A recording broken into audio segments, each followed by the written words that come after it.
ग्रामदैवत श्री शिवयोगी सिद्धरामेश्वर महाराजांची यात्रा दृष्टिक्षेपात आली असून याच पार्श्वभूमीवर श्री सिद्धेश्वर मंदिरास आकर्षक अशी विद्युत रोषणाई करण्यात आली आहे। त्यामुळे सारा मंदिर परिसर उजळून निघाला आहे। सदर रोषणाईचे प्रतिबिंब तलावातील पाण्यात उमटत असल्याने मंदिर परिसरात विहंगम दृश्य पाहावयास मिळत आहे।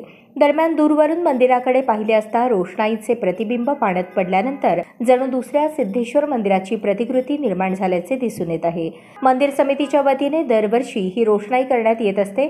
यंदाच्या वर्षी ही रोषणाई केल्याने भक्तांमध्ये आनंदाचे वातावरण दिसत आहे। तत्पूर्वी नववर्षाच्या पहिल्याच दिवशी आणि यात्रा कालावधी असल्याने संपूर्ण मंदिर परिसरात आणि अन्नछत्र मंडळात भाविकांची रात्री उशिरापर्यंत मांदियाळी दिसून आली।